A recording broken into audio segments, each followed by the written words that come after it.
إن الحمد لله نحمده ونستعينه ونستغفره ونؤمن به ونتوكل عليه ونعوذ بالله من شرور أنفسنا ومن سيئات أعمالنا من يهده الله فلا مضل له ومن يضلل فلا هادي له ونشهد أن لا إله إلا الله وحده لا شريك له ونشهد أن سيدنا ومولانا محمدًا عبده ورسوله صلى الله عليه وعلى آله وصحبه وبارك وسلم تسليما كثيرا.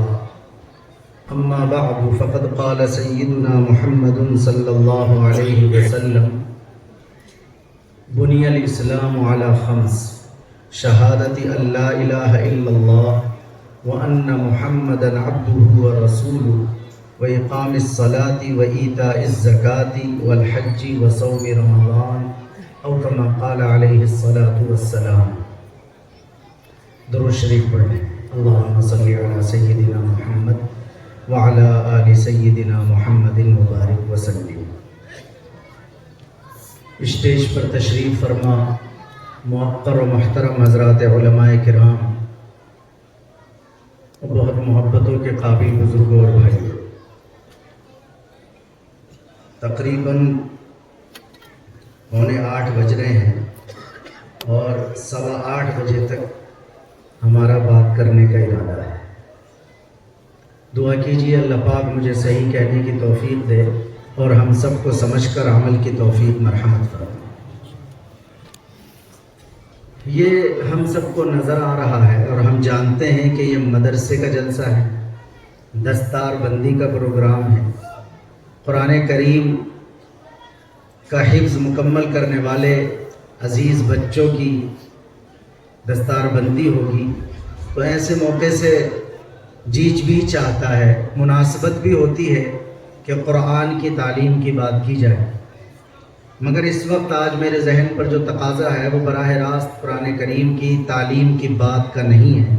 ہو سکتا ہے کہ وہ کسی اور ساتھ کی گفتگو میں بات آ جائے، اور ابھی مدرسے کے تعلق سے کافی بات ہمارے سامنے الحمدللہ آئی بھی ہے، امید ہے کہ آ جائے گی، اس لیے میں کوئی اور بات آپ سے کرنے لگا ہوں.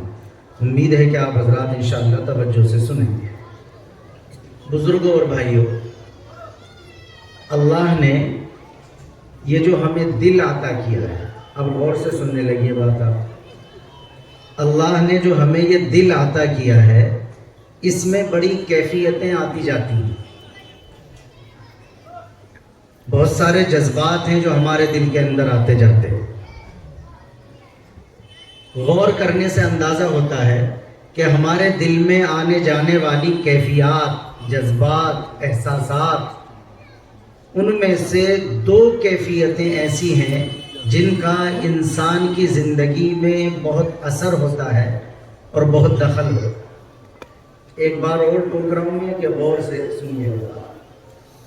دل میں آنے والی کیفیات میں سے 2 کیفیتیں جو بہت میٹر کرتی ہیں، بہت اثر رکھتی ہیں اپنا انسان کی زندگی کے بنانے میں. ان کا کردار ہے، انسان کی زندگی کا جو طرز ہوتا ہے، اس طرز کو بنانے میں ان دونوں کیفیتوں کا بہت بڑا کردار ہے.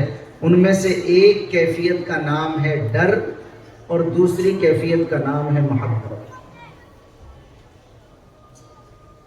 میں رکا تھوڑا سا اس لیے کہ ہر چیز سن کر ہی سمجھ میں نہیں آتی، بول کر ہی نہیں آتی، تھوڑا سا محسوس کر کے بھی سمجھ میں آ جائے. یہ بات کرنے والے کی بھی ذمہ داری ہے کہ وہ صرف بات نہ کرے بلکہ بات کرتے ہوئے خود بھی محسوس کرے کہ وہ کیا بات کر رہا ہے. اور یہ بات سننے والوں کی بھی ذمہ داری ہے کہ وہ صرف رسمی طور پر سن کر نہ گزریں بلکہ جو بات ان کے کانوں میں پڑ رہی ہے اسے سننے کے ساتھ ساتھ دل سے محسوس بھی کرنے کی کوشش کریں. تو میں نے یہ بتلایا ہے کہ دل کے اندر آنے والی جو کیفیتیں ہوتی ہیں، ان میں سے 2 کیفیتیں انسان کی زندگی میں بہت بڑا کردار ادا کرتی ہیں. ان میں سے ایک کیفیت کا نام ہے ڈر اور دوسری کیفیت کا نام ہے محبت. تھوڑا سا نظر ڈالیں ساری دنیا پر، دیکھیں، محسوس کر کے دیکھیں کہ یہ جو ڈر والی کیفیت ہمارے دل میں آ جاتی ہے، اس کا ہماری زندگی پر کتنا اثر پڑتا ہے۔ ہم سب جانتے ہیں کہ جب کسی کے دل میں کسی کا ڈر آ جاتا ہے تو جس کا ڈر ہمارے دل میں آ جاتا ہے اس کی بات ماننا آسان ہو جاتا ہے۔ اولاد کے دل میں والد کا ڈر آ جائے تو والد کی بات ماننا آسان، طالب علم کے دل میں اپنے استاد کا ڈر آ جائے تو استاد کی بات ماننا آسان۔ سارا دنیا کا جو کاروباری نظام ہے، مزدور کے دل میں اپنے ٹھیکیدار کا ڈر آ جائے، ملازم کے دل میں اپنے مینیجر کا ڈر آ جائے، دکان پر کام کرنے والا، اسپتال میں کام کرنے والا، ڈیوٹی کرنے والا، وہ جب یہ جان لیتا ہے کہ میرا سپروائزر، میرا مینیجر، میرا ذمہ دار، میرا ٹھیکیدار اپنے کیمرے سے مجھے دیکھ رہا ہے کہ میں ڈیوٹی پر ٹائم پر آ رہا ہوں کہ نہیں آ رہا، ساری دنیا کے روزگار کا جو کاروبار ہے، اگر میں صرف ایک لفظ میں کہوں تو یہ ہے کہ وہ صرف ڈر پر چل رہا ہے، ڈر پر چل رہا ہے۔ کسی کے جسم کی طاقت سے ڈرتے تو اس سے پنگا نہیں لیتے، کسی کی کرسی، کسی کے قلم، کسی کے عہدے کی طاقت سے ڈرتے ہیں تو سیدھے سیدھے چلتے رہتے ہیں۔ صرف 30 منٹ کے قریب بات کر رہا ہوں، اس لیے جلدی جلدی کرتا ہوا گزروں گا۔ نمبر 1، ڈر ایک وہ کیفیت ہے جس کا ہماری زندگی میں بڑا دخل ہے۔ محبت وہ کیفیت ہے جس کا ہماری زندگی میں بڑا دخل ہے۔ ڈر کا کیا دخل ہے کہ سارا دنیا کا نظام ڈر پر ہے، اس لیے کہ جب ہمارے دل میں کسی کا ڈر آ جاتا ہے تو جس کا ڈر آیا ہے اس کی بات ماننا ہمارے لیے آسان ہے۔ نمبر 2 جو کیفیت ہے اس کا نام ہے محبت۔ اب ذرا اور غور کیجئے، محبت کا جو کردار ہے یہ ڈر کے مقابلے میں اور بھی اعلیٰ درجے کا، اس لیے کہ جب ڈر آ جاتا ہے تو اس کی بات ماننا آسان ہو جاتا ہے، لیکن یہ گارنٹی نہیں ہے کہ اس کی بات ماننے میں مزہ بھی آئے۔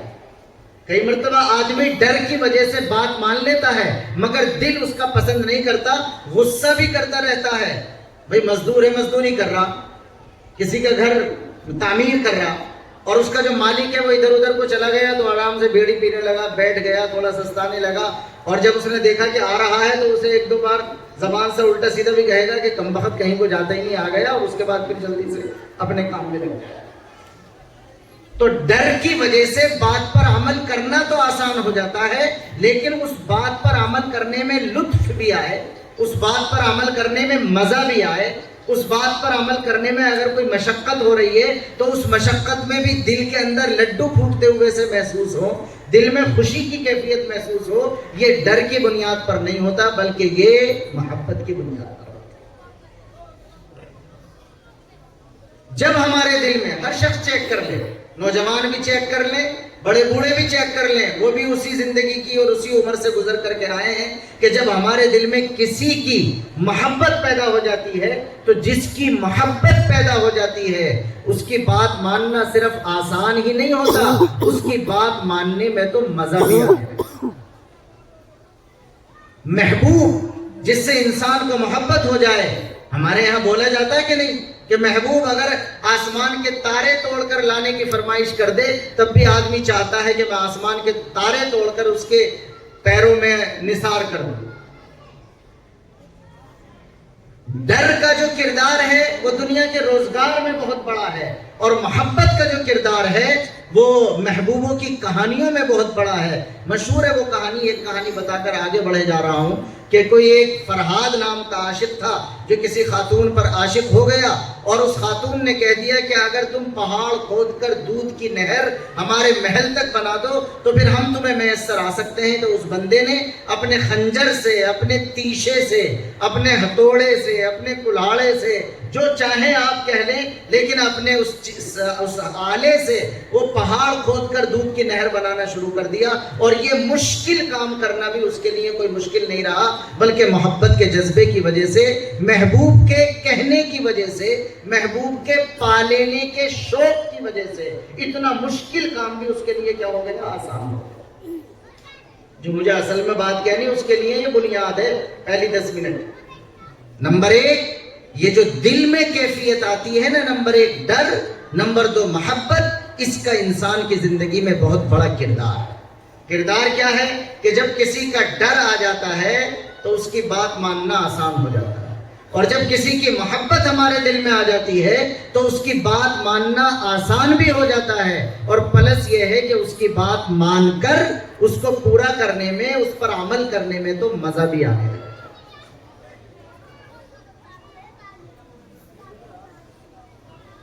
یہ انسانی زندگی ہے، انسان اسی کیفیت سے گزرتا ہے، یہی اس کے تجربات ہیں۔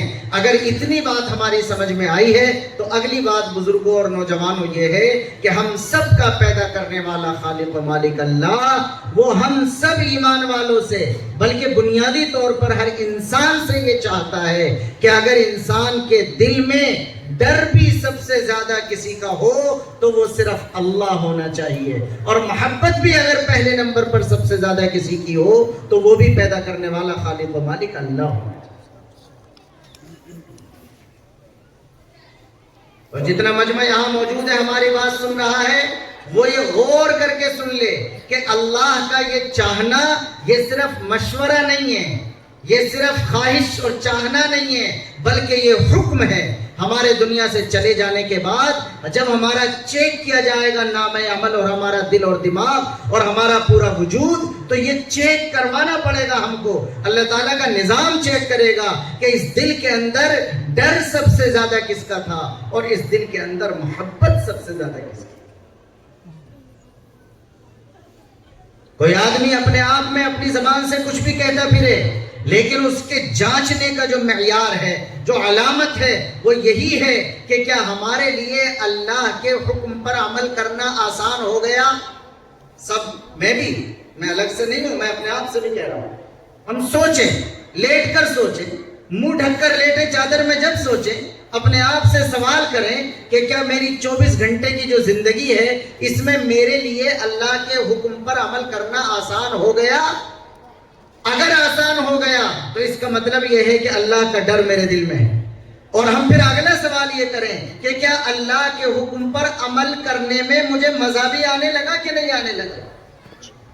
ایک آدمی نماز پڑھتا ہے، روزہ رکھتا ہے، حج کرتا ہے، قربانی کرتا ہے، اگر وہ نماز پڑھ رہا ہے تو ایک کیفیت تو یہ ہے کہ ڈر ہے اللہ کا، اور یہ سمجھ رہا ہے کہ صاحب اگر نہیں پڑھی تو اللہ کی طرف سے سزا آ جائے گی۔ یہ ڈر کا کردار ہے کہ نماز پڑھ رہا ہے، لیکن کیا نماز پڑھنے میں لطف ہے؟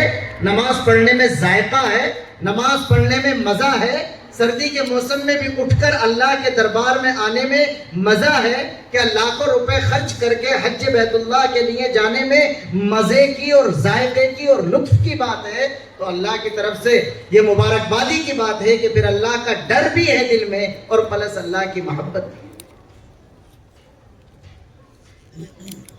3 باتیں ہو گئی ہماری۔ ڈر آ جائے تو عمل کرنا آسان، محبت آ جائے تو عمل کرنے میں مزہ بھی آنے لگا۔ اب اللہ یہ چاہتا ہے اور اس کا یہ حکم ہے کہ ایک ایمان والے بندے کے دل میں وہ خود چیک کرتا رہے، ڈر سب سے زیادہ جس کا ہو وہ بھی اللہ کی ذات ہونی چاہیے، اور محبت بھی سب سے زیادہ پہلے نمبر پر کسی کی ہو تو وہ بھی اللہ کی ذات ہونی چاہیے۔ کیوں ہونی چاہیے؟ ایک بات اس کی بھی دیکھیں، ڈر ہوتا ہے طاقت کی بنیاد پر۔ جب ہم کسی سے ڈرتے ہیں تو اس کی طاقت کی بنیاد پر ڈرتے ہیں۔ میں نے ذکر کیا، چاہے جسم کی طاقت ہو، چاہے اس کے عہدے کی طاقت ہو، چاہے اس کے اقتدار کی طاقت ہو، چاہے اس کے قلم کی طاقت ہو، چاہے اس کی کرسی کی طاقت ہو، ایک طاقتور ہونے کا تصور جب ہمارے دل میں آتا ہے تو ہم اس سے ڈرنے لگتے ہیں۔ تو ذرا ہم ایک بار رکیں، صرف گلے کی طاقت سے ہی کیا کام لوں، سوچیں، ہم سب محسوس کریں کہ طاقت کس کے پاس ہے، طاقتور کون ہے؟ دنیا کا بڑے سے بڑا بادشاہ اگر فیصلہ لینا چاہے وہ بھی محتاج ہے کہ پارلیمنٹ سے بل پاس کراتا ہے تب جا کر کے وہ کوئی فیصلہ لیتا ہے۔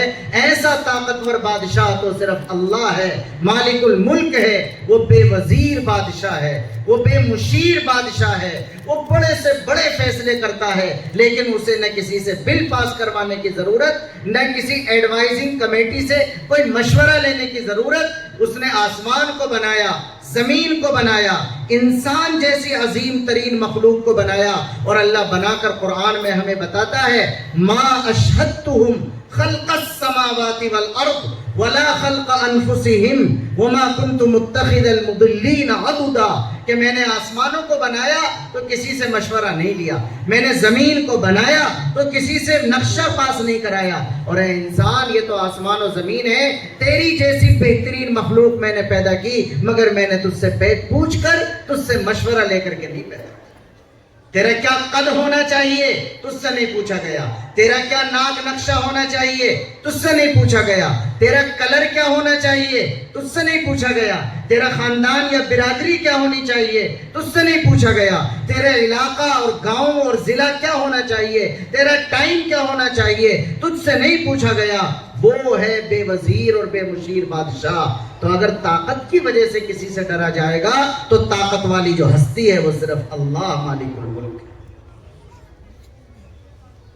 یہ جو میں آپ سے بات کر رہا ہوں نہیں، قرآن کریم میں تقریباً 6500 آیتیں ہیں، موٹی موٹی اگر بتاؤں تو تقریباً 1/3 آیتوں کا نتیجہ یہ نکلتا ہے کہ ڈر اگر کسی کا ہو تو صرف اللہ کا، اور 1/3 آیتوں کا نچوڑ یہ نکلتا ہے کہ محبت اگر دل میں کسی کی ہو پہلے نمبر پر تو وہ صرف اللہ۔ ڈر اگر ہے طاقت کی وجہ سے تو اللہ پہ کتنا بڑا فیصلہ کیا۔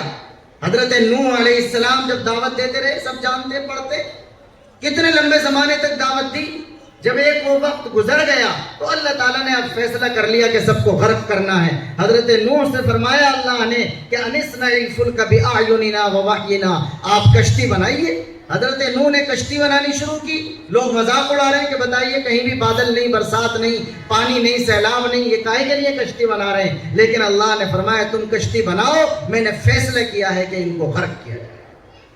اس نے پرواہ نہیں کی پوری قوم کو غرق کرنا ہے۔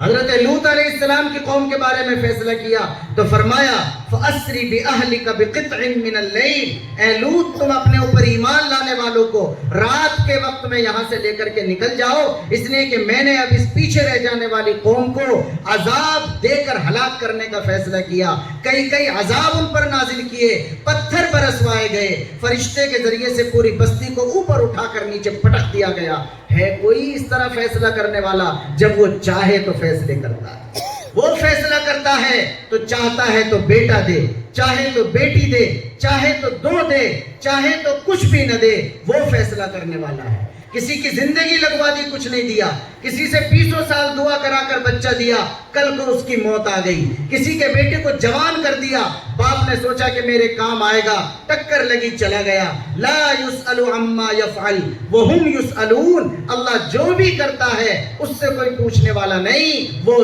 سب سے سب کچھ پوچھنے والا۔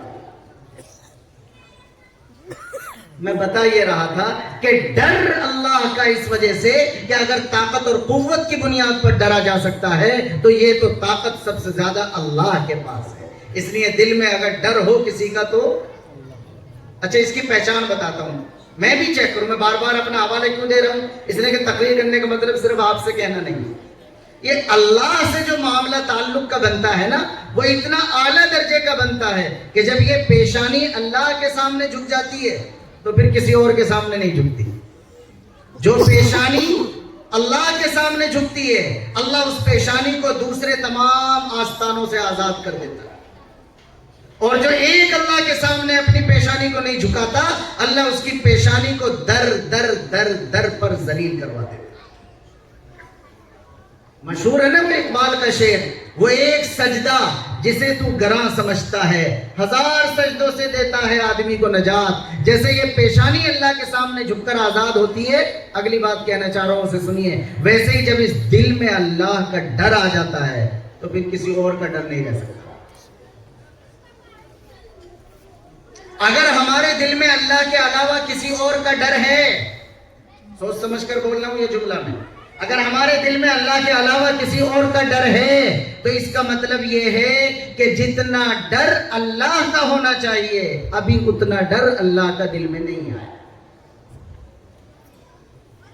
ورنہ اسی ایک دل میں اللہ کا ڈر بھی ہو اور اللہ کے علاوہ ایرا غیرہ کا بھی ڈر ہو، یہ دو ڈر جمع نہیں ہو سکتے۔ اس وجہ سے اللہ کا یہ حکم ہے کہ ایمان والے کے دل میں اگر ڈر ہو تو سب سے پہلے صرف اللہ، اور جب اللہ کا ڈر آ جائے گا تو ہم کہہ چکے ہیں کہ جس کا ڈر آ جاتا ہے اس کی بات ماننا کیا ہو جاتا ہے؟ آسان۔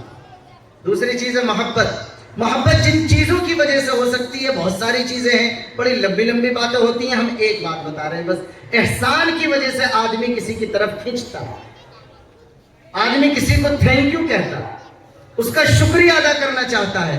یہاں کھڑے ہوں اپنے گاؤں سے تھوڑی دور اور بائک والا آ رہا ہو، آپ کو بٹھا کر کے لے آئے، 4 پیسے کا احسان ہے کہ اس نے 1 کلومیٹر آپ کے گھر کے پاس لا کر چھوڑ دیا، تب بھی آپ اسے شکریہ کہتے ہیں، اور آپ کا جی چاہتا ہے کہ آپ اسے کہیں کہ بھئی ٹائم ہو تو ذرا چائے پیتے چلے جائیں۔